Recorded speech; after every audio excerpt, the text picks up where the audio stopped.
Assalamualaikum sahabat Taqwa. Kita kan sering banget ya baca Ar-Rahmanir Rahim di Al-Fatihah, tiap hari malah. Tapi, udah sedalam apa sih kita meresapi makna dua nama Allah ini? Iya ya, padahal paling sering disebut, Nah, kali ini yuk kita coba gali lebih dalam makna ayat ketiga Al-Fatihah ini. Kita coba lihat dari kacamata para ulama, kayak Imam Al-Qurtubi, terus Az-Zamakhsyari, sama Ibnul Qayyim. menarik. Kita pengen tahu nih, nuansanya gimana sih? Relevansinya buat kita sekarang apa?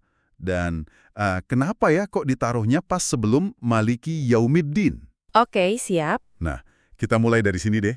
Setelah Allah nyebut dirinya Rabbil Alamin, pemelihara semesta alam, kok langsung disambung Ar-Rahmanir Rahim? Kenapa fokusnya langsung ke rahmat gitu, setelah nyebut kekuasaannya yang maha luas? Nah, ini nih poin penting yang diangkat Imam Al-Qurtubi dalam tafsir Al-Qurtubi karyanya. Beliau itu melihat kalau Robbil Alamin itu bawa nuansa tarhib. Jadi ada rasa agak gentar gitu ya, hormat, waspada sama keagungannya. Oh, tarhib ya? Rasa gentar. Oke. Iya. Nah, untuk menyeimbangkan itu, Allah langsung sandingkan dengan Ar-Rahmanir Rahim. Ini bawa nuansa tarhib. Jadi ada harapan, ada kerinduan pada rahmatnya. Jadi kayak sepaket gitu ya, sengaja dibuat biar kita nggak cuma merasa gentar atau rohbah, tapi juga punya harapan besar rohbah itu tadi.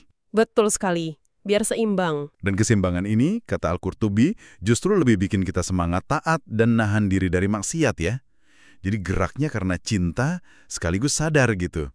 Kayak di ayat lain ya, surah Al-Hijr, itu kan kabar ampunan, terus ada peringatan azab juga. Tepat, keseimbangan itu kuncinya. Nah, sekarang soal bedanya Ar-Rahman sama Ar-Rahim.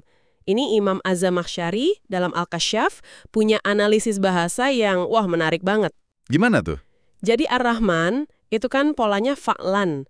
Nah, pola ini punya makna intensitas, mubalaghah istilahnya, yang lebih kuat dari Ar-Rahim yang polanya fa'il. Contohnya? Ada contohnya nggak biar gampang? Ada, misalnya kata ghadban. Itu kan artinya kan sangat marah.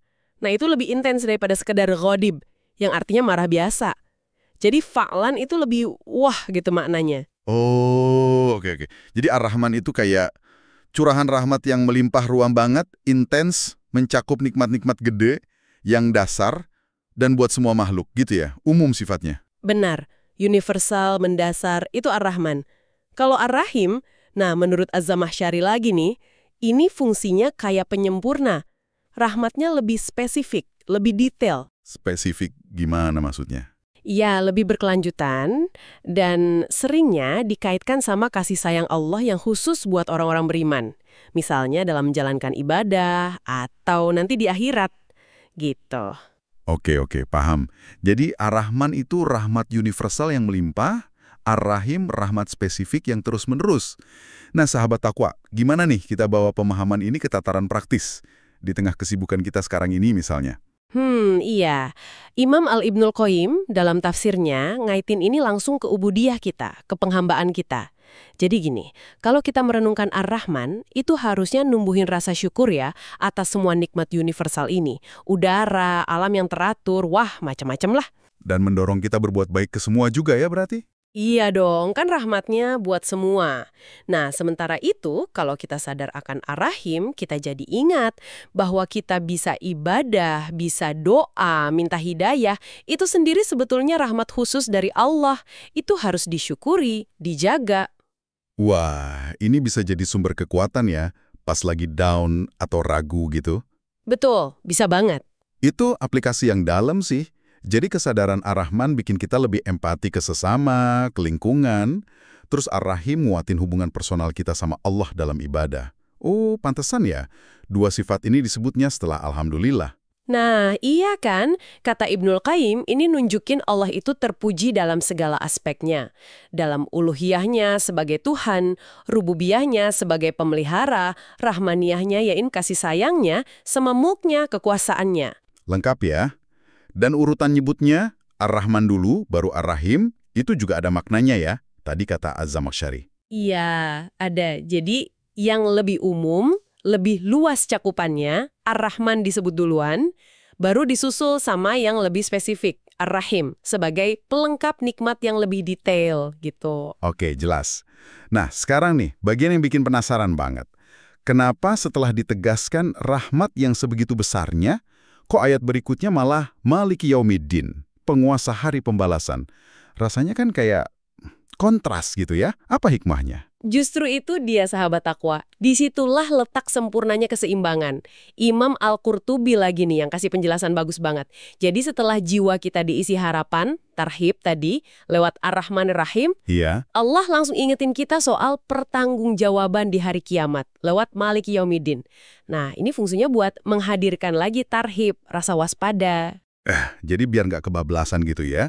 Harapan pada rahmatnya nggak bikin kita jadi lalai, jadi ngeremehin perintah. Tapi sebaliknya, sadar bakal ada pengadilan, nggak bikin kita putus asa juga dari rahmatnya yang luas banget itu. Persis. Kombinasi rahbah sama rahbah yang pas banget buat jaga kita tetap di jalan yang lurus. Bener-bener seimbang. Ada hadis juga kan? Riwayat Imam Muslim dari Abu Hurairah yang ngingetin soal ini. Intinya, kalau orang mukmin tahu semua siksa Allah, dia nggak akan pede masuk surga. Sebaliknya, kalau orang kafir tahu semua rahmat Allah, dia nggak akan putus asa dari surga. Jadi, penting tahu dua-duanya, rahmat dan keadilan. Implikasinya jelas banget ya buat kita sahabat takwa. Urutan ayat di Al-Fatihah ini kayak kompas spiritual kita. Berharaplah seluas-luasnya pada rahmat Allah, Ar-Rahman Ar-Rahim. Tapi, jangan pernah lupa, ada pertanggungjawaban di depan Maliki Yaumiddin. Betul. Jadi, kalau kita rangkum nih ya, Ar-Rahman itu rahmat Allah yang universal, luar biasa besar. Ar-Rahim itu rahmatnya yang lebih spesifik, berkelanjutan, khususnya buat yang taat.